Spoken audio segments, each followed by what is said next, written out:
చూసా ఏదంటే అదే అది.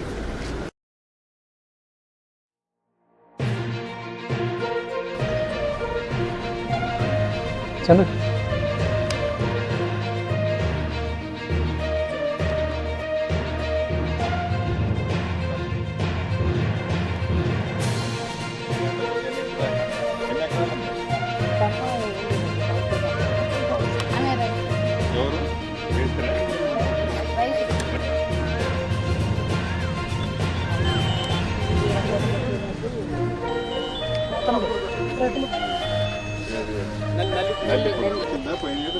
లాస్ అవుతుందండి 3 సంవత్సరాలు. ఎంత వచ్చింది పోయిన సంవత్సరం నష్టం? ఎకరాలు అయితే 5 లక్షలు పోయింది. ఏరా మూమెంట్కి వచ్చి నిజమే చెప్తున్నా. 20 లక్షలు లాస్ పోయింది.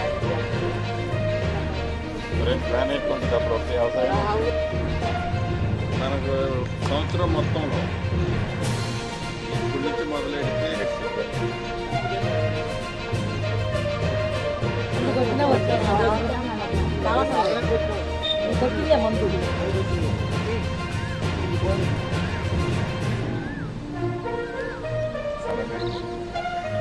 మరి కౌలు రైతులకి ఏమన్నా ఎట్లా చేద్దాం అంటే ఇక పట్టాదారులకే చెందుతుంది. మాలాంటి వాళ్ళం అడుగునే ఉంటున్నాం.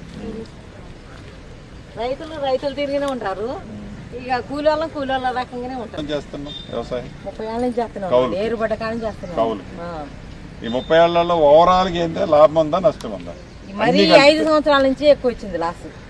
అంతకుముందు పర్వాలేదు. అప్పుడు కూళ్ళు ఇంత రేట్ లేవు. పంట కూడా దిగుబడి ఉంది. ఈ వాళ్ళు సుఖపడేది ఏం లేదు. వాళ్ళకి లేదు మాకు లేదు. మాకు వస్తే మేము ఇంకో రూపాయి అదనంగా ఇవ్వగలుగుతాం. లేదా మనకే లేదా? మీ పరిస్థితి మాదే బాగాలేదు. ఇంకా ప్రాబ్లం ఏం లేదు. డైరెక్ట్ ఓపెన్ చెప్పండి. కరువు పని చేపిస్తాడు. అమ్మాయి కూడా జాబ్ లేదు. ఏదైనా చెప్పండి. ప్రతి ఒక్కటి అన్ని ఎగ్జామ్స్ పెడుతున్నాం కదా, రాస్తూనే ఉందండి. గ్రూప్ 2 గ్రూప్ 1 కూడా రాస్తుందా? దాంట్లో పెద్ద ఎత్తున జరుగుతుంది కాబట్టి వస్తుంది.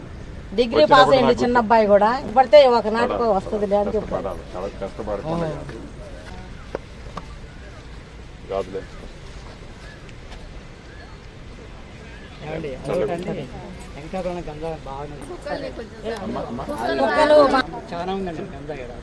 ఏం చెప్తావు? రైతు వ్యవస్థ బాగలేదు చెప్తాను కదా. Very bad. ఏం చేస్తారో నాకు తెలియదు. చాలాసార్లు చేస్తున్నా. చంపటం కాదు, ఏదైనా ముందు ఆపరేషన్ లాంటి ఏదన్నా ఉత్పత్తి లేకుండా చేద్దాం. చంపకూడదు. చంపితే అదొక కేసు.